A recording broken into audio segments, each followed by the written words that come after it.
지는 않았지만 일단 시작은 해 보겠습니다. 강정 교수님 사라지셨네.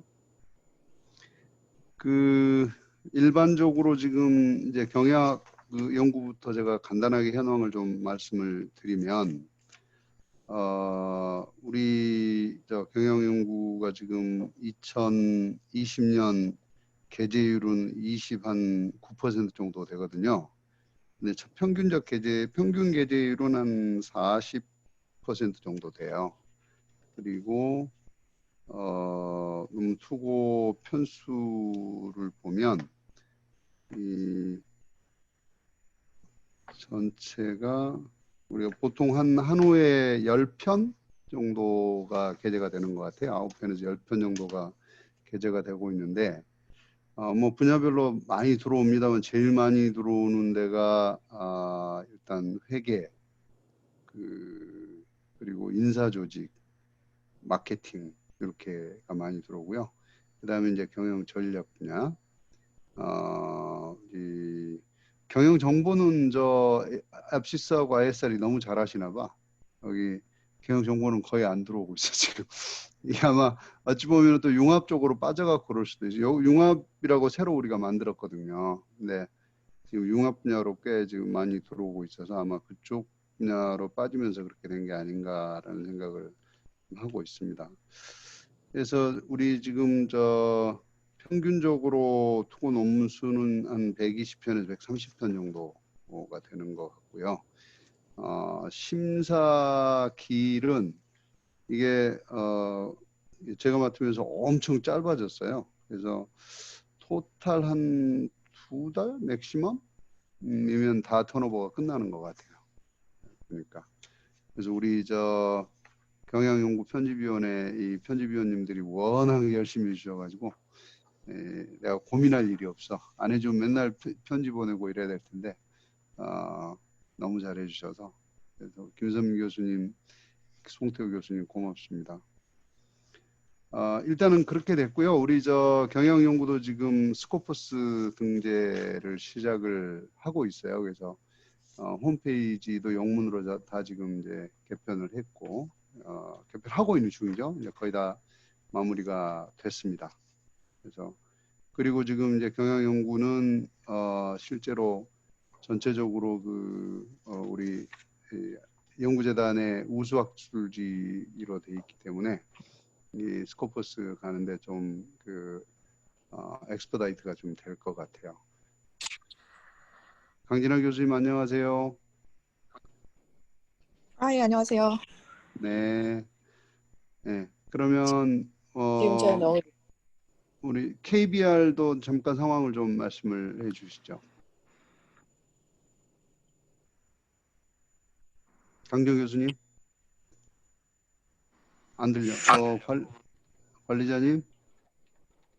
네. 네, 우리 강지훈 교수님. 잠시만요. 네. 네, 안녕하세요. 안녕하세요. 저희 KBR 편집위원장 최정희 교수님께서 현재 지금 연구위원 중이시고 시간이 맞지 않으셔서 참석을 못하셨습니다. 그래서 지금 제가 대신 참석을 했습니다. 그래서 KBR 운영위원장을 맡고 있는 강지원 교수입니다. 저희 KBR 같은 경우에는 좀 경영학 연구랑 다르게 논문 숫자가 조금 많이 부족한 상황입니다. 매년 한 30편 좀 안 되게 30편 정도? 아니 50편 정도 지금 현재 투고가 되고 있고요. 개재 논문 수는 특집호를 하지 않는 경우에는 한 30편이 좀 안 되고요. 특집호를 운영을 하는 경우에 한 40, 50편 정도 되는 것 같습니다. 그래서 저희 평균 개재율은 보통 50에서 60% 정도로 되고 있고요. KBR 같은 경우에는 사례 연구다 보니까 가장 고민이 되는 부분이 인용수입니다. 인용수. 그래서 인용을 어떻게 늘리게 할 것인가에 대한 고민이 지금 굉장히 많이 되고 있고, 특히 최근에 그 학술지 평가에서 인용 지수가 굉장히 중요한 지표로 되고 있다 보니까 이 사례 위주의 KBR 논문을 어떻게 인용을 높일 것이냐, 아마 최봉두 교수님 쪽도 비슷하실 것 같으신데 그런 고민을 많이 하고 있습니다. 그리고 KBR 같은 경우에는 이제 아무래도 교수님들께서 여전히 좀 아카데믹한 부분들을 보고 계세요. 그러니까 단순히 기업 사례를 제출했을 경우에 무조건 탈락이 되고 있고, 그래서 거기에 좀 기업 사례라고 할지라도 아카데믹한 부분에 대한 내용이 추가가 되지 않으면 좀 엄격하게 심사가 진행이 되고 있습니다. KBR 같은 경우에는 회계나 재무 쪽은 사실 별로 없고요. 대부분 전략, 마케팅 쪽이 주로 이루고 있으셔서 저희 같은 경우에는 전략 교수님들이 굉장히 좀 고생을 많이 하고 있습니다. 전략 쪽에 너무 논문이 몰리고 있어서 저희도 이제 융합 쪽을 만들어야 되나. 이번에 근데 전략도 전략도 아니고 마케팅도 아닌 신비 아파트라는 그런 논문이 하나 이제 접수가 됐는데, 신비 아파트에 대한 사례가 이제 CJ에서 운영하는 그 유명한 신비 아파트라고 아마 초등학생 자제분이 있으신 분들은 아실 텐데, 신비 아파트 사례 같은 것들을 연구 주제로 잡아서 올렸을 때 과연 이거를 누가 심사할 수 있을 것이냐에 대해서 지금 잠깐만, 심사위원회가 무슨 뭐라고요, 그게? 신비 아파트라고요. 그게 뭐예요, 그게? 초등학생이 많이 보는 유튜브예요.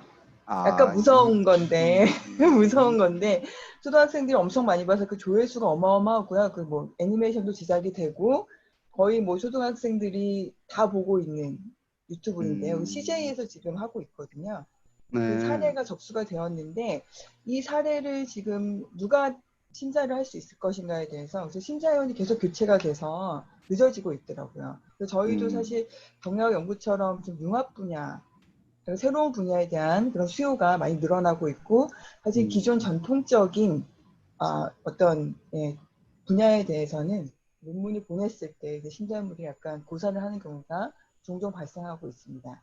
저희도 지금 가장 큰 문제는 이 사례에 대해서 좀 어떻게 차별화돼서 평가를 진행할 심사를 진행할 것인가와, 그리고 저희가 사실 그동안에 또 DBR이라던가 다른 사례들이 다른 이제 기존 언론사들이 내고 있는 사례와의 차별성을 어떻게 둘 것인가에 대한 고민이 많이 되고 있고, 저희가 한동안 티칭 노트를 삭제를 했었는데 다시 티칭 노트를 다시 부활시켜서 정말 이 KBR이 경영학 교육 자료로 많이 활용될 수 있도록 하는 방안. 티칭 노트가 지금 학생들한테까지 같이 공개가 되다 보니까 교수님들이 좀 곤란해 하셨는데, 그 학생들한테 공개되지 않게 논문은 전체 공개가 되고 티칭 노트만 교수자한테 공개하는 방안에 대해서 어떻게 할 것인가에 대해서 지금 고민을 하고 있고, 아마 그 부분에 대해서 DBPR 측에 협조를 해야 되지 않나라고 지금 고민을 하고 있습니다. 그래서 가장 큰 고민은 저희는 인용 지수에 대한 고민이 많이 되고 있고, 게재율은 이제 저희 같은 경우는 게재 그 논문 턴오버 같은 경우에는 보통 저희 2달을 넘기지 않고 보통 한 달 내로 웬만하면 끝내려고 노력을 하고 있습니다. 네. 네, 고생이 많으시네요. 다행입니다. 네. 예, 우리 김희용 교수님. 김희용 교수님? 김희용 교수님. 네, 제가 오디오를 꺼놔가지고 오디오를 살짝 꺼내고 켜주세요. 네, 네. 예, 우리 압시스 현황하고 주요 뭐 퍼블리케이션 하려면 주요 포인트 뭐 이런 걸 좀 잠깐 말씀을 해주시죠. 우선은 압티스 히스토리부터 좀 말씀드릴게요. 경영 연구가 지금 스코프스 진행하신다 그래가지고 약간 도움이 되실 것 같아가지고 의견을 드리면은 압티스는 스코프스 신청을 하고요. 그 다음에 네. 결과 나오는 데까지 한 4년 걸렸어요. 4년 걸렸었던가요? 네, 4년 그렇게 걸렸는데 올려봤나요? 되게 운이 작용을 해요. 그러니까 이제 스코프스가 매년 평가를 하는 게 아니에요. 그러니까 이제 몇 년치를 모아가지고 평가를 하기 때문에 이게 되게 운이 작용을 합니다. 그래서 이제 4년이 걸렸고요. 그 다음에 한 다음에 그거 통과하고 저희가 스코프스 작업을 한 게 그 다음에 ABDC 아까 말씀드린 호주 쪽에 있는 ABDC가 경영 연구도 아마 그거를 뭐 목표로 하시는 게 좀 좋으실 거 추천드리는데, 오스트레일리안 비즈니스 스쿨 딘스 리스트인가 뭐 이렇게 돼 있어요. 그래가지고 그 호주 쪽의 경영대의 학장들이 저널리스트를 이제 자기네가 선정을 해서 리스트를 만든 거예요. 그래서 호주, 뉴질랜드 그쪽에 있는 경영대 교수들은 거기에 있는 저널만 인정을 받는 겁니다. 나중에 이제 평가를 받을 때. 거기는 저널만 인정을 받아요. 네네네. 그래서 그러니까 우리나라가 이제 대학 평가할 때 뭐 SSCI급만 인정을 하듯이 그러니까 호주, 뉴질랜드 그쪽에서는 ABDC 그 리스트 저널만 인정을 해줘요. 그래서 그쪽을 이제 해야만이 또 이제 그쪽에서 이제 많이 들어오고, 근데 그게 아까 말씀인 것처럼 호주, 뉴질랜드뿐만이 아니라 이제 영연방 쪽 그쪽에 그게 인정을 받아요. 그래서 미국에서도 이제 인정을 받고요. 근데 그것도 되게 웃긴 게 저희가 신청을 할 때 저희는 되게 운이 좋았는데 1년 만에 저희는 결과를 받았어요. 근데 1년 만에 결과를 받긴 받았는데 그게 거의 5, 6년 만에 처음 그 리스트를 업데이트하는 그 시기였더라고요. 아하. 그래서 그게 만약에 잘못 신청을 했으면은 한 5, 6년 거의 허송세월을 기다려야 되는 거 거야. 했었는데 저희가 운이 좋아가지고 1년 만에 결과를 받았죠. 그래서 그 그렇구나. 다음에 저희가 신청한 것이 요즘은 SSCI로 SCI 2조 이제 합쳐져가지고 SCI로 이제 있는데 거기다가 이제 바로 신청을 할 수가 없는 구조로 바뀌었어요. 그래서 그 다음 단계로 지금 ESCI라는 인덱스를 먼저 신청을 해야 됩니다. 그래서 ESCI 신청을 하고 그래서 앱지스는 작년에 신청을 했고요. 작년 초에 신청을 했는데 아직까지 결과가 안 나왔어요. 그래서 SCI-E가 아니고 ESCI예요. 네, EXCI를 해가지고 Expanded SCI 이렇게 해가지고 그러니까 이제 SCI의 프리 리스트를 이제 준비해 놓는 거죠. 그래서 거기에 들어가면은 자동적으로 이제 SSCI, SCI의 평가 대상으로 자동으로 이제 들어가는 겁니다. 그래서 예전처럼 바로 그냥 SSCI나 SCI의 바로 평가 신청을 이제는 할 수가 없어요. 그래서 이제 ESCI를 먼저 신청을 해야 되는 상황이고요. 그래서 저희도 지금 그거 결과를 기다리고 있는데 원래는 올 초쯤에 결과가 나올 줄 알았는데 거기도 지금 뭐 코로나랑 이제 운이 좀 이제 있는 것 같아요. 그래서 지금 아직 결과를 못 받고 있습니다. 그래서 보고만 되면은 이제 SCI는 자동으로 평가 대상에 들어가는 거니까 그것도 이제 기다리기만 하면 되는 거죠. 그래서 경영 연구도 보시면은 그 스코프스가 있고 이게 추천을 드리면은 뭐 다른 저널도 마찬가지고요. 스코프스 먼저 신청을 하시고 그 다음에 호주에 있는 ABDC 저널리스트 신청하시고 ESCI 신청하시고 근데 이제 지금 돌이켜 보면은 스코프스든 ABDC든 먼저 하나 찍고 신청을 하면은 다음 단계는 훨씬 유리해지는 것 같아요. 그러니까 아무것도 없는 상태에서 스코프스든 ABDC든 뭐 ESCI든 신청하게 되면은 이제 어려운데 그래서 이제 스코프스 찍고 ABDC 하니까 좀 편해졌고 그래서 스코프스하고 ABDC 리스트 되니까 ESCI는 뭐 크게 어렵지는 않을 거라고 지금 기대는 하고 있습니다. 그렇군요. 지금 현재 투고율이나 주요 그 트렌드들은 어떤 상황입니까? 투고는 논문은 되게 많아요. 그래서 리젝션율은 되게 높습니다. 리젝션율이 높아요. 그러니까 되게 높은데, 근데 그거는 약간의 허수가 좀 있어요. 그래서 이제 특히 인도나 동남아시아 쪽에 있는 대학에서 박사과정들이 졸업 요건으로 투고만 하면은 졸업을 요건이 되는 대학들이 좀 있는 것 같아요. 추정컨대. 그래서 이제 말도 안 되는 논문들이 좀 투고가 됩니다. 그래서 데스크 리젝션이 조금 많아요. 그래서 그런 것들이 있고요. 그 외에 이제 그 최소한의 데스크 리젝션을 통과되고 나면은 이제 A를 배정을 하고요. 그러면은 A를 통해 가지고 뭐 심사가 진행이 되는데 그 다음 단계는 뭐 acceptance rate는 뭐 꽤 높은 편입니다. 그래서 어느 정도의 acceptance rate는 상당히 뭐 높은 편이고요. 그래서 이미 데스크 단계에서 뭐 많이 필터링을 해버리죠. 그렇게 해서 저자 분포는 뭐 한국하고 다른 나라 비교하면 어떻습니까? 한국이 그래도 한 2분의 1 정도 되고요. 해외가 한 2분의 지금 1 정도 됩니다. 아직 한국이 많고. 그 네. 다음에 리뷰어도 비슷하게 됐는데 리뷰어도 이제 한국이 2분의 1이고 해외가 한 2분의 1 정도 되고요. 네. 그 리뷰어들은 우리 편집위원님도 하시는 건가요? 아니면 편집위원들이 알아서 선정을 하시는 건가요? 네, A가 하고 있습니다. 그러니까 A가 이제 다 알아서. A가 이제 자기들이 이제 리크루팅 하는 거죠. 그래서 일반적인 해외 저널에 그 A 제도 있지 않습니까? A 제도를 유지를 하고 있습니다.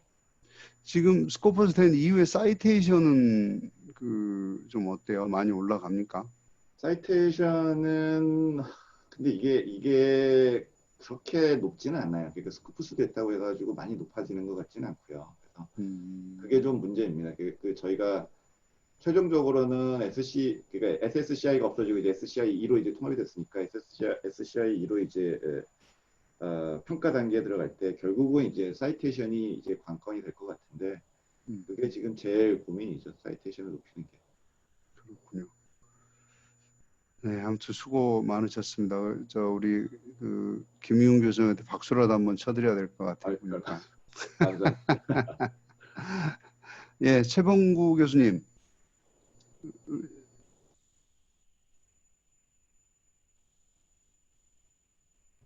관리자님, 예. 네, 저희는 그 경영정보학회 이제 두 가지 저널 중에 하나고요. 그다음에 뭐 앱지스가 김현 교수님이 하시는 앱지스가 이제 영문 저널로 전환되면서 여러 가지 이제 변화가 있었습니다. 그래서 이제 첫 번째가 아까 강조영 교수님 말한 것처럼 ISR도 주로 이제 그 실무 중심의 사례 위주 연구가 이제 편집 그 방향이었었는데 그게 2015년에 앱지스가 전면적인 영문 저널로 전환하면서 경영정보학회 회원분들이 이제 영문 저널이 아닌 논문을 퍼블리시할 공간이 없어진 거죠. 그래서 2015년부터 ISR은 그냥 일반적인 학술적 그다음에 실무적 가치를 이제 포괄하는 그런 연구로 그런 것 쪽으로 이제 편집 방향을 전환을 했고요. 그래가지고 지금은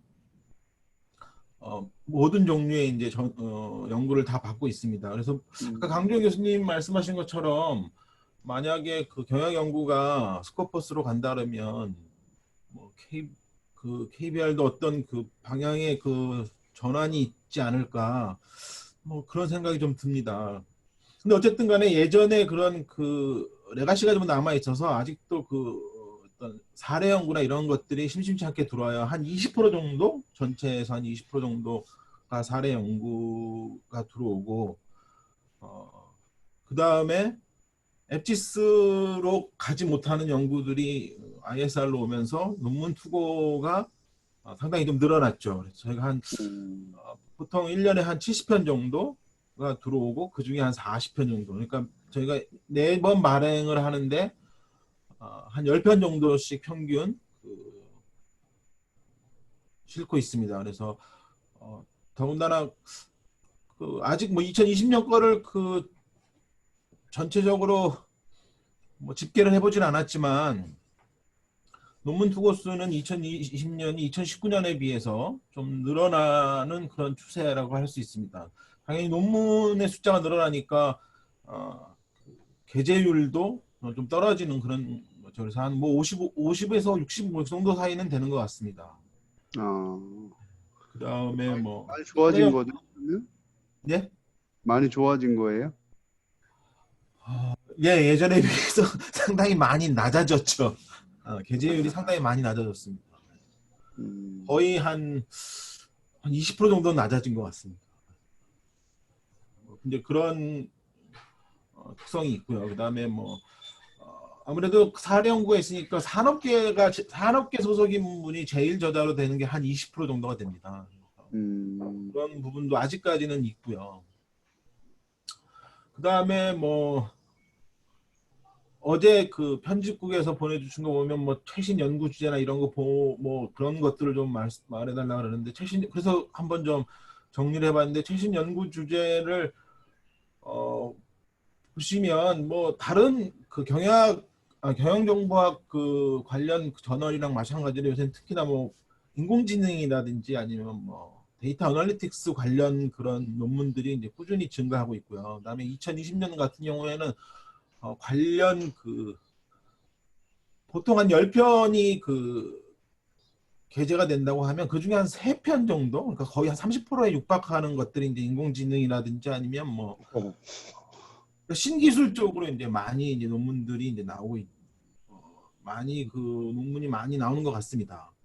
그래서 저희 같은 경우 처음 이제 특별호를 작년 2019년에 한번 해봤는데요. 그래서 디지털 트랜스포메이션으로 해서 5편의 논문이 이제 실렸던 그런 적이 있었고요. 그다음에 뭐 논문의 심사 포인트는 다른 저널이랑 비슷한 것 같습니다. 그래서 뭐 독창성이나 창신성 뭐 이런 것들은 다 똑같은 얘기고, 저희 ISR에서는 뭐 제가 이제 이번 연도가 이제 임기가 마지막이라서 제가 아마 추진할 수는 없을 것 같지만 다음 그 편집위원장님이 어떤 분이 되신지 모르겠지만 그 제가 이제 그분에게 이제 그 드리고 싶은 말, 조언을 드리고 싶은 말은 ISR이 이제 리뷰 논문을 좀 만들려고 합니다. 그래서 과거 논문을 요약하고 이제 해당 주제의 어떤 방향성을 제시하는 논문을, 그래서 저희는 리뷰 논문을 아마 어떤 그 해당 분야에서 오랫동안 한 분야를 연구하시는 분을 아마 타겟으로 찍어서 그분에게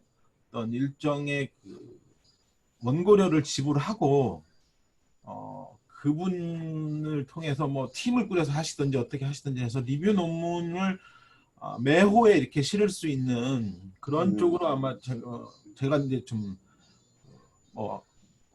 우리 그 차기 황 교수님도 들어와 계시지만 그런 쪽으로 아마 그 마지막에 제가 인수인계를 때 그런 그 말씀을 좀 드리려고 하고요. 그다음에 사례 연구가 예전에 ISR 자체가 사례 연구 위주의 저널이어서 지금도 아까 말씀드린 것처럼 지금도 뭐 그런 레가시가 좀 남아있긴 하지만 좀 그 폭을 좀 더 늘렸으면 하는 생각이 듭니다. 그래서 뭐 사실 인공지능이라든지 빅데이터는 꼭 그 ISR 말고도 다른 쪽에서도 이제 그 퍼블리시할 수 있는 그 아울렛이 있는데 경영정보학 분야에서의 이 사례 연구 같은 부분이 받아주는 데가 이렇게 별로 그 중요성에도 불구하고 받아주는 데가 없어서 사례 연구를 좀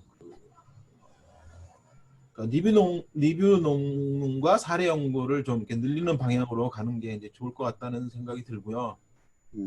그다음에 뭐 여전히 뭐 경영정보학회의 추계학술대회랑 추계학술대회 연계해서 우수 논문 제도를 활용해서 그 논문을 끊임없이 그 투고율이라든지 뭐 좋은 논문을 우수 논문을 받기 위한 그런 활동들을 할 필요가 있을 것 같습니다. 그래서 그런 제도들을 좀 이용하면 상대적으로 논문을 그 실기가 좀 뭐 어떤 그 오늘 뭐 다른 분들이 많이 들어오실 줄 알았는데 일반 그 분들이 그분들을 위해서 뭐 그런 그 기회를 이용하시면 아무래도 그냥 좀 논문을 실기가 상대적으로 수월하지 않을까 이런 그 포인트를 좀 정리해 봤습니다.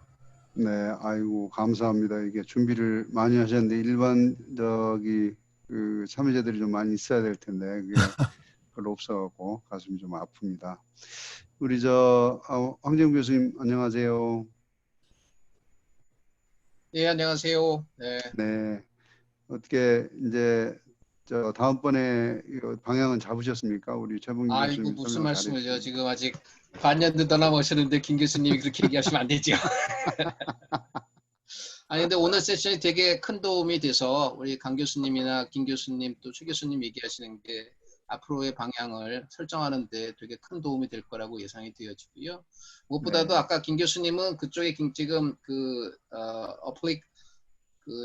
신청 들어오는 횟수가 굉장히 많은데 편수가 상대적으로 ISR은 지금 그 스코포스 등재나 이런 것들이 없어서 그런 측면에서 이걸 조금 레버리지화 시킬 수 있는 방법을 얘기 들으면서 생각이 든 건 이쪽에 이 앞지스에서 있던 거를 ISR 쪽으로 이렇게 유도하는 것도 한 가지 방법이지 않을까. 이렇게 좀 아깝다. 이거는 다시 리뷰를 좀 받았으면 좋겠다는 것을 저자의 허락하에 이렇게 조금 유연하게 조금 대응을 하면 이쪽 ISR도 평가를 조금 높일 수 있고 풀을 좀 높일 수 있는 그런 부분이 되지 않을까라는 생각이 첫째는 들었고, 둘째는 그 사례도 저는 개인적으로 굉장히 중요한 부분이라고 생각이 들어서 혹시 학회 차원에서 그런 사례를 조금 널처링하는 측면으로다 기금을 좀 마련을 해서 그래가지고 시도를 하는 것도 되게 의미 있는 일이 아니겠는가라는 생각이 들어서 그 방안은 우리 회장님이랑 좀 상의를 드리도록 하겠습니다.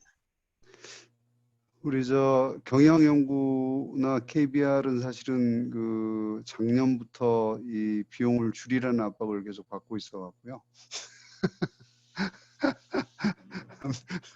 상황이 좀 비슷합니다. 네. 네. 근데 좋은 사례는 어차피 심사는 따로 할 거니까 사례를 원하는 기업이 있을 수도 있거든요. 그렇죠. 그런 기업에서 좀 펀딩을 받아서 이들 걸 우리가 개발을 해주겠다. 그리고 이제 이거는 그렇다고 개런티 되어지는 건 아니고 그 회사에 대한 것들 니들이 잘 우리한테 정리를 시켜주면 그거를 이제 회사 사내적으로도 활용할 수 있고 또 만약에 연구적인 가치가 있으면 우리가 저널에도 퍼블리케이션 할 수 있다. 이렇게 유도를 하면 엑스트라 머니를 조금 구할 수 있지 않을까? 이런 생각을 했습니다. 강주영 교수님 어떻게 제가 생각하세요? 잠깐 아까 몇 가지 얘기를 못한 게 말씀 못 드린 게 있는데요. KBR 같은 경우에 두 번의 특집호 작년 올해 초에 디지털 트랜스포메이션으로 특집호를 만들어서 10편 정도 게재를 했습니다. 굉장히 인기가 많았어요. 논문이 굉장히 모집이 많이 됐고요. 근데 지금 또 저희가 내년 1월을 목표로 K 매니지먼트라고 해서 일단 인천기업 사례를 조사해서 게재하는 거를 현재 지금 공모를 올린 상태입니다. 그래서 K 매니지먼트라는 시리즈로 앞으로 계속 한번 나가보자 그런 얘기를 하고 있거든요. 그래서 아까 황재훈 교수님께서 말씀하신 그런 거랑 좀 비슷하게 저희가 지금 운영을 할 예정이고 아마 논문 모집되는 상황을 보고 나중에 공유를 좀 해드리겠습니다. 네, 감사합니다. 고맙습니다. 우리 김선미 교수님, 회계 쪽이 논문이 많잖아요, 경영연구에. 어떤 혹시 지금의 트렌드라든지 문제점이라든지 이런 것들이 좀 있을까요? 제가 느끼는 회계 전공 분야는 지금 회계 전공도 많은 분들이 그 데이터 활용을 하는 측면인데 이제 기존의 학교에서 제공해주던 자료는 정말 이제 기본적인 데이터가 되는 거고요. 최신 트렌드는 조금 이제 센텐스 문장을 분석하는 트렌드로 변화를 추구하고 있는 문장 트렌드. 텍스트 마이닝. 네. 그래서 최근에 가장 많이들 관심을 가지고 있는 분야가 감사 분야에서 텍스트 마이닝을 해가지고 뭐 감사 위험을 한번 측정해 본다라든지. 근데 그 논문 오는 것들 보면 정말 아직은 정말 기초적인 자연어 선택에 있어서도 정말 기초적으로 정말 시작 단계에 있는데 많은 분들이 텍스트 마이닝 하는 부분을 배우려고 하시고 그 부분에 관심을 갖고 많이 그쪽 분야의 논문들이 이제 슬슬 저한테 심사가 들어오기 시작하더라고요. 그래서 이제 회계 분야도 재무 정보는 이제는 주어지는 정보로 보고 비재무 정보랑 연결시켜서 하면 그 분야에 대해서 다 많은 관심들을 가지고 계시고 분석함에 있어서도 그렇고 논문을 봄에 있어서도 그렇고 다양하게 그쪽에 관심을 많이 가지고 있는 측면이 있는데 근데 저기 MIS하고 협력을 좀 많이 하셔야 되겠네요, 여기 보니까. 근데 이게 뭔가 이렇게 접근 방법이 조금 저희는 이제 감사 분야로 텍스트 마이닝을 시작하다 보니까 그 단순한 분석의 툴도 필요하기는 하지만 이제 감사 분야에 대해서 조금 그 배경 지식을 가지고 시도를 하시려는 측면이 많아서 그래서 단순히 이제 타 전공 교수님 저도 그 생각을 안 해본 거는 아니었거든요. 근데 텍스트 마이닝을 제가 배우는데 그 정도의 시간이 들어야 되니까 그래서 그 MIS나 뭐 그 텍스트 마이닝 하시는 교수님과의 코업 이런 거를 생각을 안 해본 거는 아닌데 아무래도 이제 그거의 합의점을 서로 찾아가기가 그래서 텍스트 마이닝을 하려면 어쨌든 그 내용을 알고 분석을 해서 뭔가 이렇게 해야 되는데 그러기에는 이제 회계라는 분야에 대해서 조금 이해를 하시고 접근을 하셔야 되는 부분이 있어서 그래서 많은 분들이 MIS 교수님하고 이렇게 협업을 하는 거를 생각을 하시고는 계신데 아직 그 협의점을 이렇게 찾지는 못하시는 것 같고 그 다음에 지금 말씀하시는 거 보면은 모든 경영 연구는 운영이 잘 되고 있는 것 같다는 느낌이 드는. 저희 회계 전공에서 이제 회계 분야만을 가지고 하는 학회들이 많잖아요. 저널들도 그렇고. 근데 제가 요새 듣는 얘기는 논문 그 심사받는 숫자 자체도 많이 없다고 얘기를 들었어가지고 그래서 오히려 아까 말씀하실 때 경영 연구에는 회계 분야가 한 50편 이상 실렸다고 해가지고 네네. 이게 왜 경영학 연구에 몰리고 다른 저널들은 이렇게 힘들어하고 있지라는 고민을 순간 아까 해보는 계기가 또 돼가지고. 아, 그러셨구나. 네. 경영연구 편집위원장이 저잖아요. 그게 가장 큰 이유인 것 같기는 한데 세계 전공 요새 그래서 제가 가장 많이 듣는 게 논문 좀 보내달라는 얘기를 요새는 조금 많이 들어서 그래서 그래요? 네, 저 조금 탑 저널 회계 전공에서 조금 탑 저널인 경우에는 그래도 논문 지원하거나 이런 게 있는 것 같기는 한데 좀 중간 티어 정도만 되더라도 논문 실리는 개수 자체가 10개가 안 되는. 아, 그래요? 예. 그래서 많은 분들 연구를 지금 안 하시고 계신 건지 아니면 어떤 아니, 그 회계가 저기 사람들 많이 뽑았잖아요. 근데 그분들이 저기가 연세가 드셨나?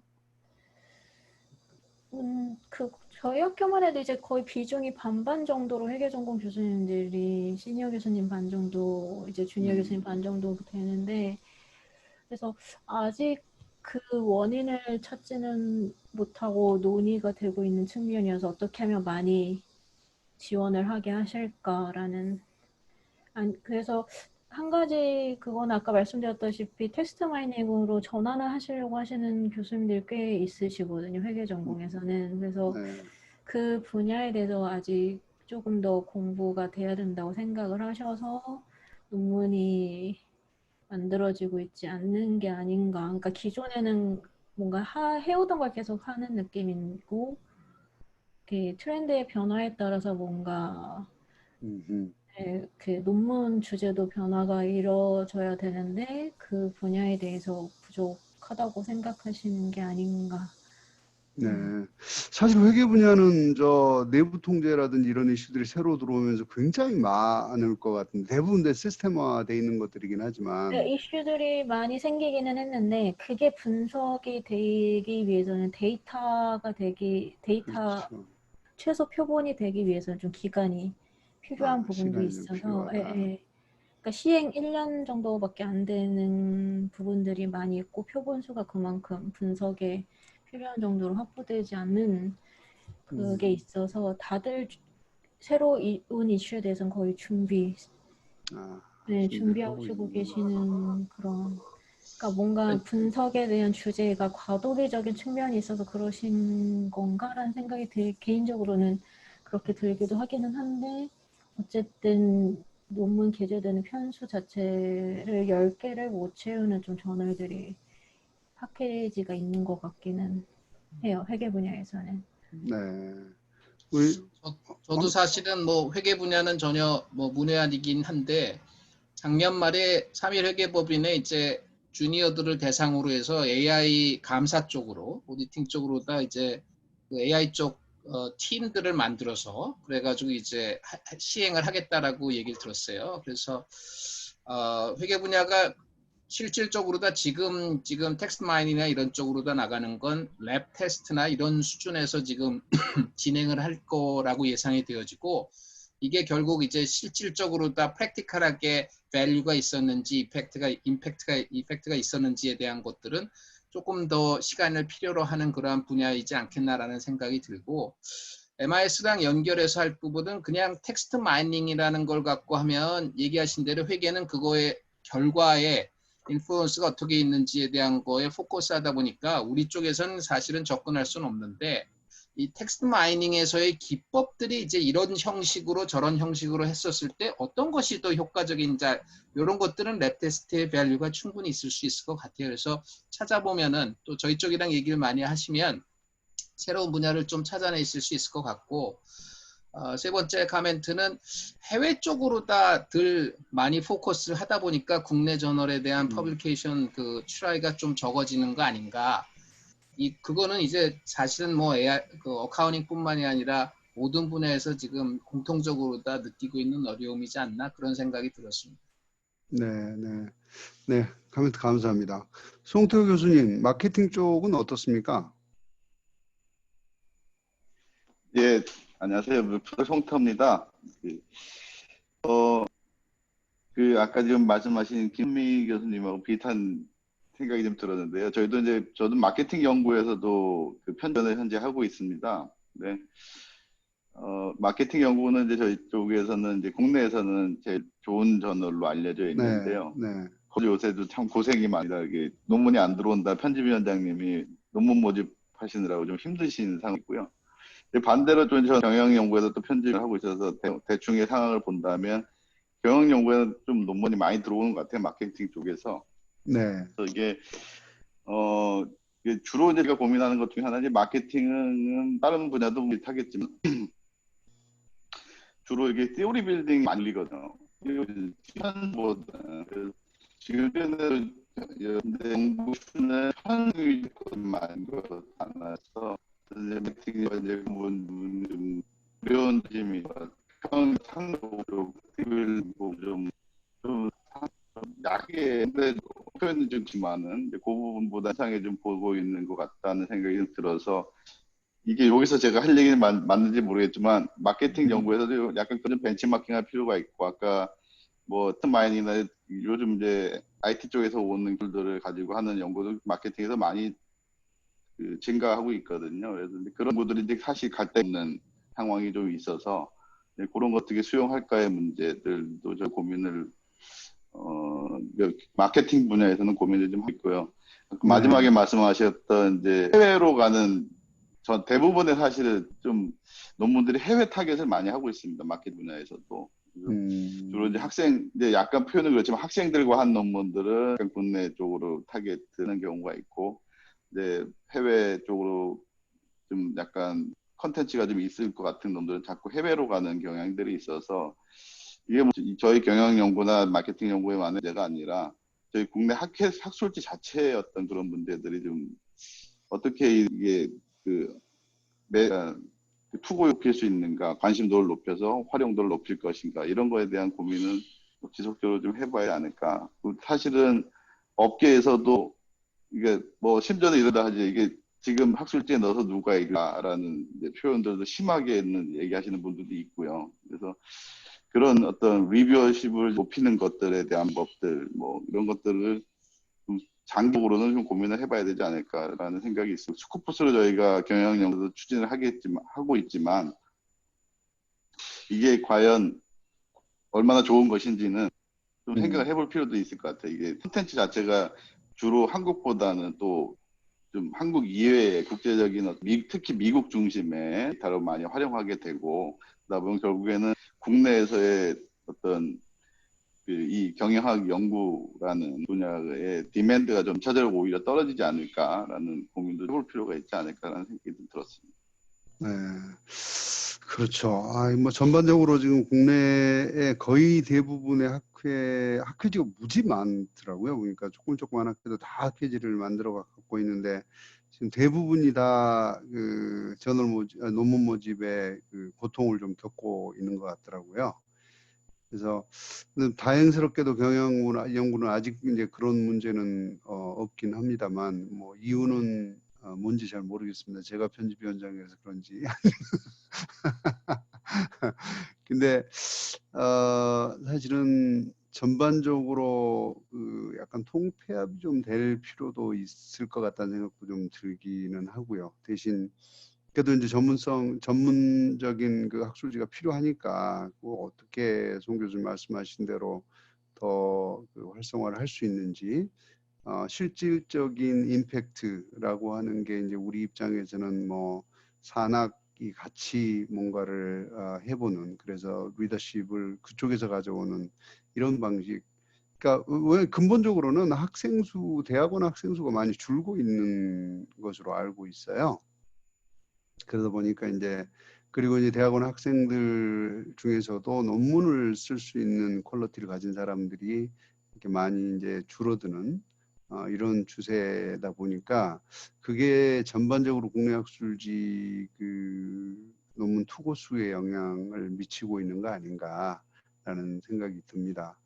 물론 이제 교수님들은 대부분 이제 업적 평가가 지금 해외 저널을 타겟으로 뭐 SCI가 됐건 스코퍼스가 됐건 이쪽으로 타겟이 되어 있기 때문에 국내 전열에 또 안 내려고 하는 부분도 있겠지만 그렇지 않는 이 대학원생 전반의 어떤 숫자의 감소 이런 부분들 또한 굉장히 큰 영향을 미치지 않았을까 그런 생각이 들거든요. 그래서 어떻게 보면 지금 이제 우리가 논문 연구 이 학술지라는 거를 통해서 다시 한번 봐야 되는 게 우리 그 교육 전체의 고등교육 전체의 어떤 트렌드라든지 또는 고등교육 전체가 갖고 있는 어떤 문제점 이런 것들을 같이 고민을 해야 이게 답이 나오지 않을까라는 생각을 요새 저도 하고 있습니다. 예, 아무튼 송 교수님 말씀 감사드리고요. 강진아 교수님이 전략 쪽 말씀하셔 강진아 교수님 나가셔 버렸네.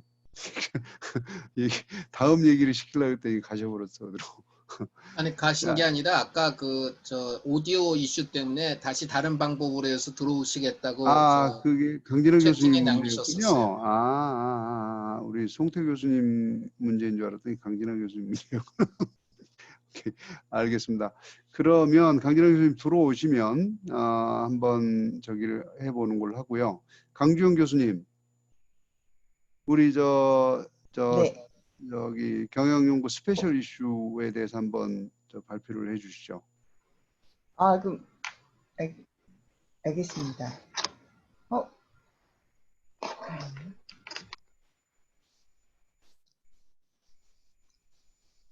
화면 공유를 그럼 좀 누르겠습니다. 네네, 화면 공유해 주시고요.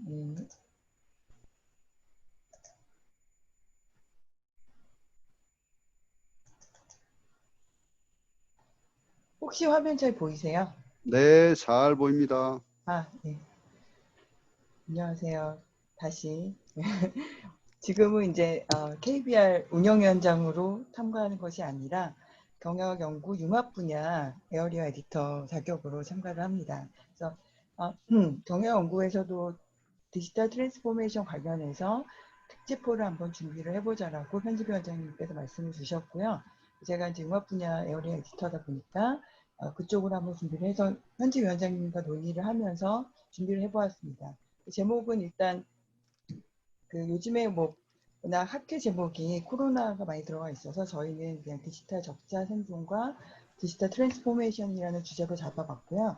이쪽으로 아마 저희 이제 편집위원장님께서 언론사 기고도 하시고 또 워낙에 디지털 트랜스포메이션이 최근에 모두 성공하는 것이 아니라 최근 이제 언론 기사를 보면은 성공률이 실패율이 70%다 이런 얘기도 나와 있기 때문에 그래서 이런 것들을 다시 한번 점검하는 차원에서 그리고 디지털 트랜스포메이션 관련해서 제가 뒤에도 말씀드리겠지만 굉장히 많은 관심들이 높아지고 이미 많은 에비던스가 나오고 있기 때문에 이쪽으로 저희가 한번 논문을 모집을 하면 많은 사실은 경영연구나 KBR 같은 경우는 조금 유리한 점이 뭐냐면 저희가 5,000명 회원한테 항상 논문을 발간한 이후에 전체 메일을 보내드립니다. 5,000분의 회원의 전체 메일을 받으면 제가 알기로는 메일에 대한 처음에 메일 열어보는 그 퍼센트가 35%에서 40%도 메일을 열어본다고 하더라고요. 실제 클릭률도 그러니까 한 3~4% 정도의 클릭률을 가지고 있기 때문에 실제로 한번 메일을 다 보내드리면 굉장히 조회수가 올라가고 인용수는 사실 좀 다른 문제긴 하지만 적어도 많은 교수님들이 한 번씩 읽기 때문에 저희 경영연구를 이런 쪽을 하게 되면 조금 좀 더 경영연구가 최신에 대한 것들을 많이 살펴보고 있다라는 좀 긍정적인 인상도 심어줄 수 있을 것 같습니다. 그래서 오늘 잠깐 순서를 보여드리면 내용이 별로 준비가 안 되고 이게 코커 페이퍼를 단순히 파워포인트로 만든 거기 때문에 너무 기대는 안 해주시면 감사하겠습니다. 먼저 주제 선정 내용을 좀 살펴보고 주제 설명을 말씀드리고 주요 일정과 저희 이제 게스트 에디터 구성, 연락처 이런 것들을 말씀드리겠습니다. 제가 좀 찾아봤는데 여기 자료를 보시면 다 이제 인터넷에 있는 자료긴 합니다. EY 한영에서 사실은 비욘드 코로나로 4대 뉴노멀이라고 좀 정의를 했습니다. 그래서 세계화라던가 디지털 기술과 혁신, 사회 안전망과 기업의 역할, 소비자 변화 이런 쪽으로 해서 현재 지금 많은 연구들이 수행이 되고 있고 기업들이 대비를 하고 있고요. 제가 알기로는 교수님도 많이 아시겠지만 현재 모든 대기업들이 다 디지털 트랜스포메이션 교육을 받고 있습니다. 임원들이 교육을 받고 있고 거기에 대해서 컨설팅을 겸한 교육을 받고 있습니다. 그래서 그런 현재 모든 기업들이 디지털 전환에 대해서 굉장히 전방위적으로 노력을 하고 있고 당연히 해야 된다고 생각을 하고 있는데 당연히 이슈가 뭐냐면 과연 디지털 트랜스포메이션의 주도가 기술이냐 경영이냐에 대한 것들이 이미 에비던스로 나와 있는데 리더십이 굉장히 중요하고 결국은 경영진이 제일 중요하다라는 많은 그런 조직 문화를 바꿔야 된다. 디지털 그동안에 디지털 리소스를 얼마나 많이 가지고 있었느냐. 그러니까 본인 회사의 디지털 뭐 역량이라던가 디지털 리소스에 대한 것들에 대해서 그리고 그 전에 우리가 디지털 전환으로 가기 전에 디지털 얼마나 준비해오고 있었느냐. 그러니까 갑자기 하는 것이 아니라 기존에 얼마나 체력을 갖추고 있었고 그런 것들을 얼마나 잘 활용하고 임원들의 마인드셋이 얼마나 바뀌느냐. 그런 쪽으로 지금 많이 경향이 바꾸고 있기 때문에 저희가 이제 그런 점을 고려해서 좀 더 적극적인 관점에서, 그러니까 저희가 에비던스 가지고 엠피리컬한 스터디도 할 수도 있고요. 전략적으로 앞으로 어떻게 나가야 된다라는 관점에서 볼 수도 있고요. 이미 재무적 성과에 대한 연구들도 나오고 있더라고요. 파이낸스 퍼포먼스에 대한 것들도 지금 진행이 되고 있기 때문에 사실은 뭐 경영학 전 분야에서 많은 좋은 연구들을 제출할 수 있는 그런 아마 시점이 되어 있어서 사례뿐만 아니라 실제로 아까 사실은 시어리 빌딩 가능한지 잘 모르겠는데 그쪽까지도 좀 저희가 내다볼 수 있지 않을까라고 기대를 하고 있습니다.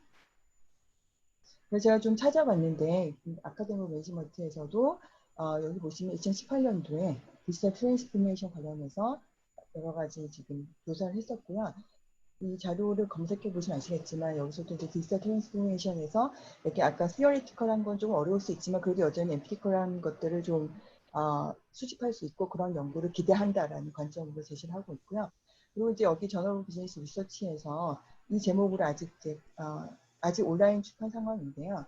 디지털 트랜스포메이션 관련해서 굉장히 많은 리서치 어젠다를 보여주고 있습니다. 그래서 이쪽으로 어떤 연구를 할 수 있을 것인가에 대해서 퀘스천을 연구 가설들을 다 뽑아놓고 분야도 정리하고 해서 이 연구를 좀 읽어보시면 디지털 트랜스포메이션 관련해서 어떤 연구 주제가 나올 수 있고 뭐가 중요하고 각각에서 어떤 연구를 진행하고 있구나 라는 것들을 좀 잘 살펴볼 수 있게 잘 정리가 되어 있습니다. 이쪽에 제가 사실은 다 화면을 지금 띄워놓긴 했는데 나중에 기회가 되면 다시 한번 보여드리겠고요. 여기 오른쪽에 있는 거는 이제 하버드 비즈니스 리뷰에서 2020년도에 한번 디지털 트랜스포메이션에 대해서 조금 더 조사를 해본 내용입니다. 여기 보시면은 84%의 이 화면이 잠깐만요. 84%의 임원진들은 지금 이 디지털 트랜스포메이션이 새로운 비즈니스 기회를 준다라고 믿고 있고요.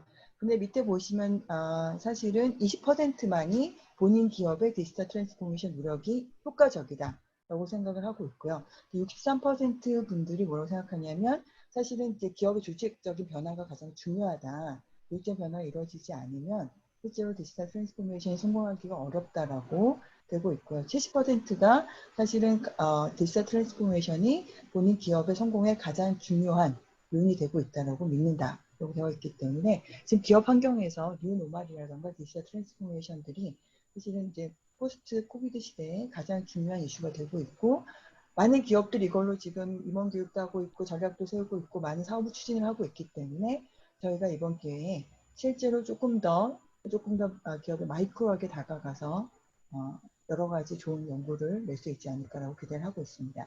이 정도로 해서 이제 주제 선정 배경을 설명을 드렸고요. 본격적으로 저희 그 주제에 대해서 제가 조금 더 찾아봤는데 내용을 좀 채우기 위해서 디지털 트랜스포메이션이라는 키워드로 과연 얼마나 많은 연구가 나왔는지 한번 찾아봤습니다. 일단 구글 스칼라 같은 경우에는 370만 건이 지금 검색이 되고 있고요.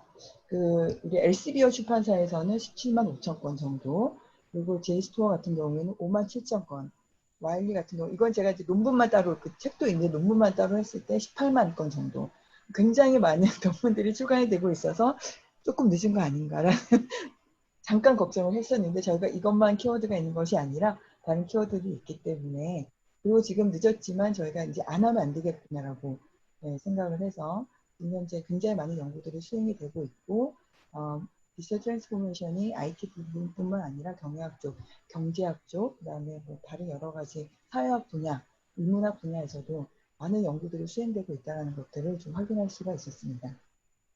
강 교수님 혹시 연도를 알 수 있어요? 이게 지금 보시면 옆에 나와 있는데요. 제가 연도를 제가 나중에 좀 살펴보겠습니다. 근데 최근에 좀 많은 연구들이 더 많이 나온 것 같습니다. 네. 네.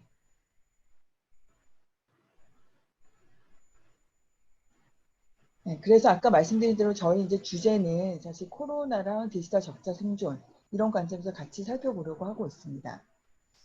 그래서 현재 이제 뭐 기존에 보면은 서비스 중심의 제조 모델을 통한 비즈니스 모델 혁신을 통해서 디지털 트랜스포메이션 추구해왔지만 지금 이제 새로운 비즈니스 모델 구축을 어떻게 할 것이냐, 또 새로운 디지털 생태계 구축을 어떻게 할 것이냐, 그래서 완전히 새로운 형태의 산업 모형이 제시가 되고 있기 때문에 그래서 이제 디지털 적자 생존을 위한 다양한 방안을 모색을 하고 디지털 트랜스포메이션의 대표적인 기구들 사실은 아까 그 논문을 보면은 그 HBR에서도 조사를 하고 아까 그 이어하는에서도 조사한 논문을 보면은 최근에 또 임원들을 대상으로 한 디지털 트랜스포메이션의 가장 중요한 도구가 무엇이라고 생각하느냐를 봤을 때 지금 현재는 빅데이터라고 70% 정도가 응답을 했고요. 앞으로는 인공지능이 될 것이다라고 또 한 70% 정도 응답을 했습니다. 일단은 빅데이터가 가장 중요하다라고 인식을 하고 있고요. 데이터 구축이 돼서 그걸 기반으로 어느 정도 자동화라던가 뭐 새로운 비즈니스 모형 같은 것들을 제안하는 것들이 기업에서 굉장히 중요한 역할을 할 것이다라고 지금 예측을 하고 있고 저희가 인공지능이나 빅데이터, 블록체인, 사물 인터넷, 클라우드 컴퓨팅이 어떻게 디지털 적자 생존에 활용될 수 있는지 포스트 코로나 시대의 새로운 경영관에 대비할 수 있는지에 대해서 이번 기회에 논의를 할 예정이고요.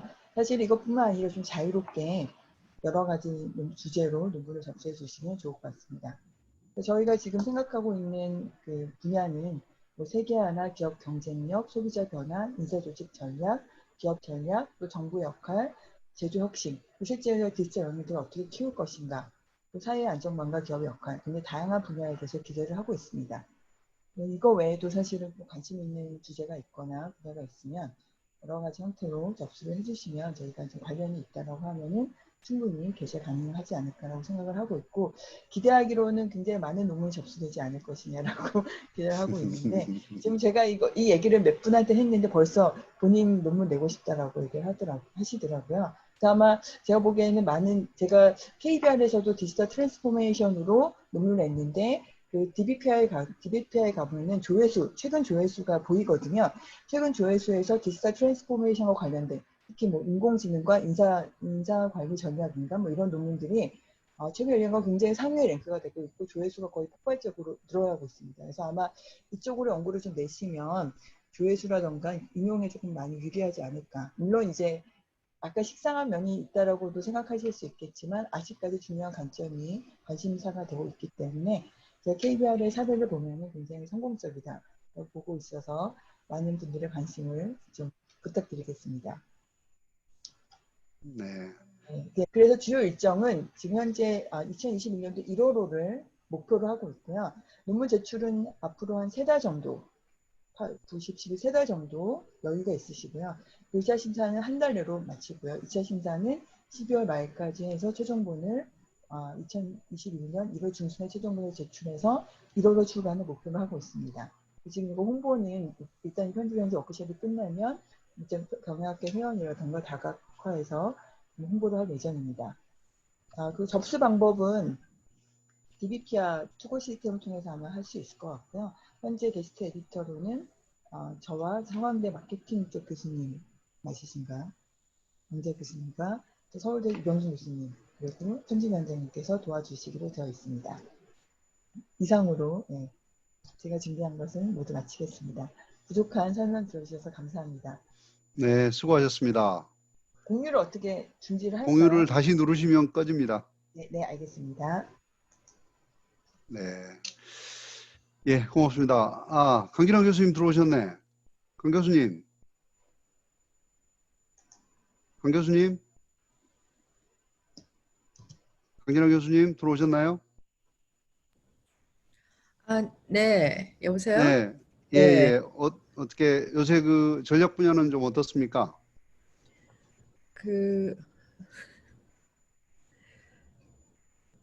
예, 안녕하세요.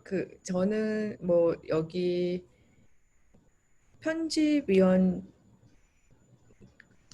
오후에 편집위원 회의에 제가 좀 아마 다 참석을 못할 것 같아서 워크숍에 좀 인사라도 드리려고 전화로 연결을 했었는데 아까 이제 뭐 배터리가 다 됐는지 오디오가 끊겨가지고 다시 했습니다. 그리고 특별히 준비한 건 없는데 우리 지금 편집위원 담당 교수님은 아마 계신 것 같아서 뭐 다는 잘 모르고요. 제 분야에서 그냥 제가 좀 경험해 드린 것만 말씀을 드리면은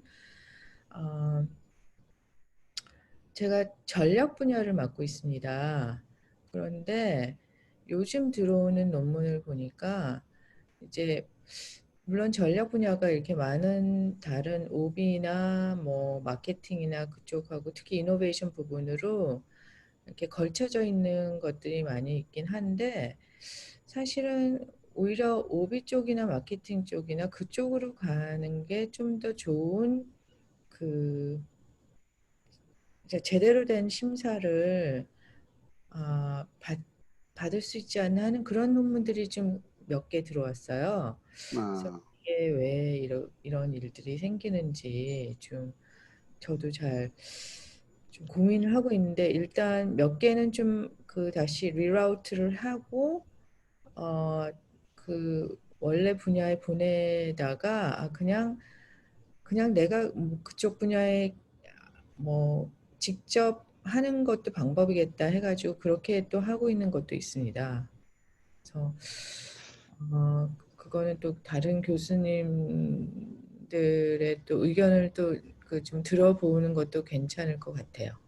네, 그게 사실은 이제 편집국에서 고민이 그거거든요. 요새 자꾸 융합되는 게 들어오는데 이게 분야가 그냥 융합으로 보내기도 이게 저자들이 전략을 지정해서 오거나 혹은 마케팅을 지정해서 오거나 이렇게 들어오는 것들이 꽤 있거든요. 분명히 이거 융합으로 가면 좋겠다 이렇게 생각을 하고 있는데 저자들이 지정을 해오니까 일단은 우리 의견은 그런데 그 분야 편집위원장이 한번 판단해 보세요라고 보내드리는 건데 그런 논문들이 최근에 굉장히 많아지고 있는 것 같아요. 추세 자체가. 워낙 이제 복잡해지고 융합되다 보니까 이것도 전략 아니야? 이거 마케팅 전략도 전략이고 생산 전략도 전략이고 뭐 이렇게 가는 거 아니냐라는 생각을 요새 많이 하고 있습니다. 네, 저는 기본적으로 그거는 시오리에 따라서 딕테이트 돼야 된다고 생각을 하고 있는데요. 네네. 그러니까 물론 그러니까 전략이라는 것이 정말 전략 쪽에 이론을 쓰는 건지 아니면은 오비의 이론을 쓰고 있는데 그 중에서 이제 이러이러한 방법을 쓰겠다라는 의미에서 방법 같은 것을 어떤 전략이라는 단어가 jargon이 조금 더 좀 뭐 핫해 보이니까 쓰는 건지 그런 거를 좀 미세하게 구분하면은 그 답이 좀 쉽게 나온다고 보고 있거든요. 근데 네, 네. 제가 뭐 기본적으로 좀 걱정이 되는 거는 경영 전략이나 기술 전략 쪽에 이론을 쓰고 있지 않는데 그냥 사실은 좀 자세히 들여다보면 기본적으로 뭐 마케팅이나 근데 마케팅에서는 이노베이션 시어리 같은 것은 사실 경영 전략이나 기술 전략하고 오버랩 되는 부분이 많이 있습니다. 그래서 그냥 그거는 받아들였고요. 오비 같은 것은 오비나 OT 쪽에서는 사실 그쪽 이론도 이미 다 셋업되고 훌륭하게 이미 지금 있는 현상들을 소개하고 설명하고 그 하이포사이즈 할 수 있는 부분이 많기 때문에 전략이라는 이거는 그냥 이 단어를 쓴 것이지 이론을 쓴 것이 아니다라고 보여지는 것들이 있어서 그런 것은 반려라고 그래야 되나 일단 리라우팅을 그러니까 조직 행태 쪽으로 리라우팅을 한 경우가 있긴 한데요.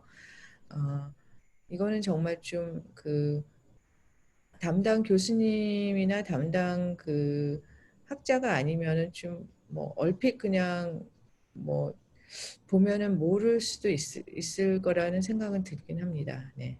네. 네, 아무튼 뭐 여러 가지로 수고해 주셔서 감사드리고요. 다른데 전략 분야는 지금 전략 쪽도 별도 학술지가 있잖아요. 전략 경영이든가요? 예. 그렇죠. 예, 전략 경영. 그쪽은 요새 투고가 좀 어떻습니까? 거기 투고 그쪽 거기도 제가 전략경영학회에 있으면서 좀 얘기를 안 그래도 엊그제 좀 들어봤는데 거기는 그 전략경영학회 교수님들이 워낙 그 아카데믹스에 치중을 하시고 중요하게 생각하셔가지고 억셉트율이 되게 낮습니다. 그래요. 너무 낮아가지고 그게 한 몇 년 되다 보니까 투고율이 낮아지는 현상으로 지금 이어져가지고 그래서 오히려 좀 그 익스펜션 하는데 좀 문제가 있어가지고 좀 눈을 좀 낮춰야 되지 않느냐라는 좀 얘기가 빈번하게 한 재작년부터 나오고 있었거든요. 근데 네. 그것이 이렇게 하루아침에 되는 게 아니라 왜냐하면 기본적으로 이제 리뷰어한테 나가고 그러면 그 교수님 우리 쪽은 아무래도 국내 저널에 실으면은 이제 학교에서 이렇게 크레딧을 못 받는 그러니까 승진이나 그럴 때 전혀 크레딧을 못 받는 경우 학교가 대다수인 걸로 알고 있습니다. 그래서 그렇죠. 많은 교수님들이 국내 저널을 내고는 싶지만 낼 생각도 못하고 계시고 아무래도 SCI나 스코퍼스 저널에 눈높이가 맞춰져 있으니까 이제 그 리뷰할 때도 그쪽 눈높이에 맞춰서 하는 그런 경우인 것 같아요. 그리고 네. 또 그렇기 때문에 국내 저널의 투고율도 낮아질 수밖에 없고요. 네, 잘 알겠습니다. 뭐 지금까지 전반적으로 상황들을 다 한번 들어봤는데 정리를 해보면 그런 것 같습니다.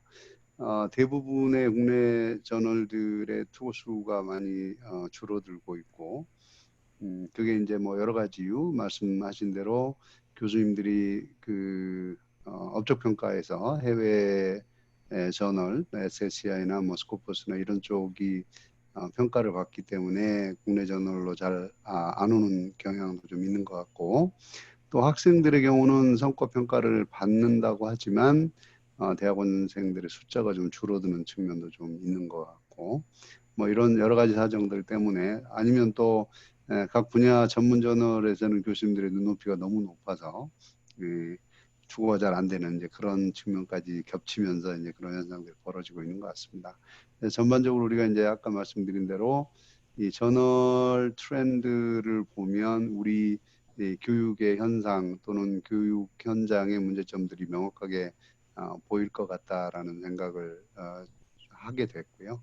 그래서 우리 전체적으로 어떻게 이 문제들을 한번 개선해 가볼까 하는 노력이 하나 필요하다고 생각이 됩니다. 그래서 저는 이제 경영학회에서 한번 그런 태스크포스를 만들어 갖고 전체적으로 그런 현상들을 한번 짚어보고 대안들을 제시해 보는 게 어떨까 하는 생각을 해 보고 있습니다. 네, 자 거기까지 이제 우리 그 패널들 말씀이 됐고요. 혹시 여기 참여하신 분들 중에서 뭐 질문이나 코멘트 하실 분이 있을까요? 뭐 오신 분이 많지는 않긴 합니다만. 이 봉강호님이나 이영선님 그리고 유저님 중에서 혹시 뭐 질문하시거나 코멘트 하실 거 있으신가요? 우리 박대성님이 또 지금 막 들어오고 계시네. 안녕하십니까. 네, 반갑습니다. 코멘트 하실 거 없으실까요? 네, 없습니다. 코멘트가 없으십니까? 네. 어쨌거나 우리 강준 교수님 말씀하신 그 디지털 적자 생존, 이제는 진짜로 디지털 적자 생존의 시대에 들어간 게 아닌가라는 생각이 듭니다. 그래서 기업 경영 패러다임 자체가 많이 바뀌어야 되는 상황일 것 같다는 생각이 들고요. 그런 차원에서 전반적인 이제 우리 경영학 교육에 있어서의 새로운 논의도 좀 필요하다라는 생각이 들고요.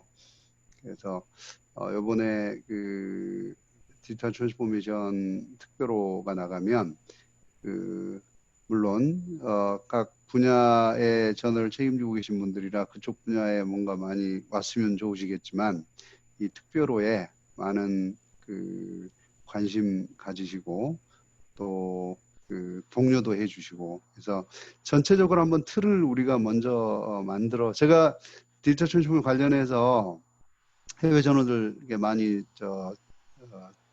보기도 하고 참고도 하고 했는데 아직은 딱히 이론적으로 정립된 부분들이 없습니다. 그래서 그런 그 어떤 이론들을 적용을 해서 실제 우리 그 기업 실무에 적용을 하거나 또는 우리 연구에 적용할 수 있는 그런 것들이 아직은 많이 부족한 상황이 아닌가 싶습니다. 그래서 우리가 이런 것들을 좀 선도적으로 끌고 나가면 실제로 우리 실무에도 그리고 학문적으로 도움이 되지 않을까 싶습니다. 그래서 강지원 교수님께 좀 힘을 좀 실어주시고 또 아까 말씀드린 대로 우리 그 저널이라는 게 사실 뭐 논문만 쓰는 게 아니고 우리 전체적인 교수님들의 방향 또는 학생들의 현황 이런 것까지 보여준다고 생각하거든요. 그래서 그런 부분들에 대한 논의들이 조금 더 활성화됐으면 좋겠다라는 생각을 합니다.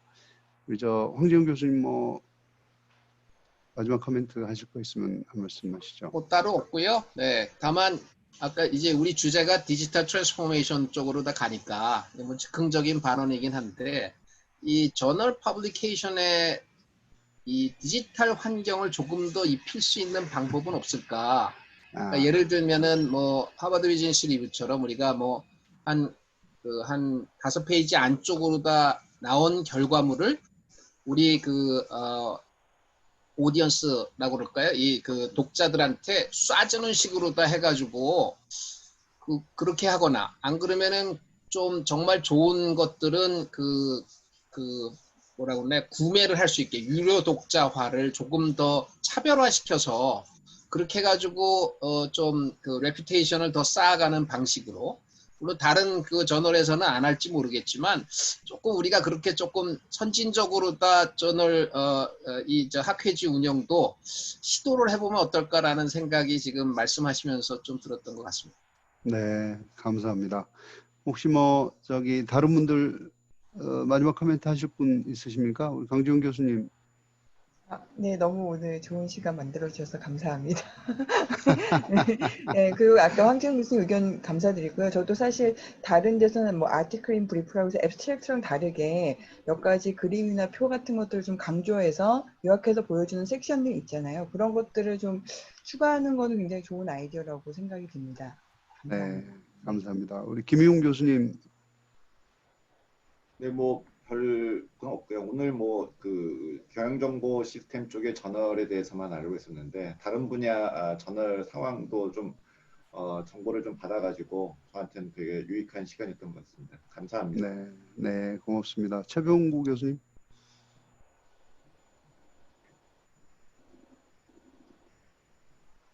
네, 저도 뭐 김영 교수님처럼 경영정보 쪽만 주로 알고 있었는데 뭐 인사조직이나 회계 마케팅 이런 쪽의 얘기를 들어서 좀 많은 도움이 됐고요. 단지 좀 이렇게 손님들이 안 계셔서 좀 아쉬운 마음이 좀 있습니다. 그렇죠. 네, 그렇긴 합니다. 네, 송태호 교수님. 예, 오늘 뭐 새로운 분들 많이 반가워합니다. 뭐 같은 자리에서는 좋을 텐데 원래 어쨌든 생일으키네요. 아까 김지영 교수님 발표 자료 좀 받으면 학생들한테도 얘기 좀 하고 하실 수 있어서 뭐 이메일로 풀어주시는 거나 해주시면 좋겠습니다. 합니다. 네, 알겠습니다. 꼭 그렇게 하겠습니다. 김선미 교수님. 네, 저도 다양하게 다른 전공 얘기를 들을 수 있어서 좋았고요. 그 다음에 아까 말씀하셨다시피 그 사례 개발 측면에서도 저도 수업하다 보면은 좀 그런 사례들을 이용을 했으면 좋겠다라고 생각하는데 개인적으로 전남대학교에서는 또 그 사례 이렇게 이용을 할 때 제한이 있고 이러다 보니까 그게 조금 더 활성화돼서 뭔가 뭐 특별 세션 이런 것뿐만이 아니라 이런 학회에서도 그런 사례 발표하는 섹션이 또 따로 있어서 좀 공유가 조금 더 됐으면 좋지 않을까, 다양한 분야에서 그런 생각을 하는 또 계기가 되었습니다. 감사합니다. 고맙습니다. 강진아 교수님 마지막 하실 말씀 있으신가요? 예, 뭐 저는 그냥 좀 두서없이 들어왔다가 정말 좋은 교수님들 여러 분야 말씀 듣게 돼서 저도 많은 걸 배웠고요. 하여튼 이렇게 많이들 한국 경영학계에 걱정을 하시고 연구를 하시는 분들이 계셔서 앞으로 경영학계 뭐 발전이 있으리라고 생각이 됩니다. 네, 아유 고맙습니다. 박대성님 혹시 뭐 마지막 코멘트 하실 거 있으신가요? M 교수님들도 갑자기 들어와서 좋은 말씀 감사하고요. 그리고 항상 기업에서 이 비즈니스 단계에 있을 때 항상 부족한 부분들이 저희는 실사례들이 있지만 제 교수님들께서 그 실사례들을 모아서 연구하시고 그런 거에 대한 피드백들을 좀 수시로 받거나 이런 데 목마름은 좀 있는 것 같습니다. 그래서 아까 한 교수님께서 말씀하신 것처럼 그런 것들이 경영학회든지 각 학회별로 쉽게 접근할 수 있도록 돼 있으면 좋을 것 같습니다. 이상입니다. 네, 고맙습니다. 앞으로도 그렇게 노력을 한번 해 보도록 하겠습니다. 예, 아무튼 뭐 그 많은 손님들이 오셨으면 정말 좋은 세션이 될 뻔했지만 그래도 각 분야의 그 대표적인 교수님께서 오셔서 말씀을 해주셔서 저도 사실은 많이 도움이 됐고요. 현상에 대한 이해가 좀 많이 된 것 같습니다. 그래서 앞으로도 이런 세션들을 조금 꼭 이제 온라인이 활성화되면 꼭 이렇게 특별한 날이 아니더라도 별도로 한번 만들어 보는 것도 좋지 않을까 하는 생각을 하게 됐습니다. 아무튼 장시간 참여해 주셔서 감사드리고 통찰과 지혜 나누어 주셔서 감사합니다. 다음 기회에 또 뵙도록 하겠습니다. 오늘 세션은 이걸로 마치겠습니다. 고맙습니다. 감사합니다. 수고하셨습니다. 네, 감사합니다. 감사합니다. 네. 하셨습니다.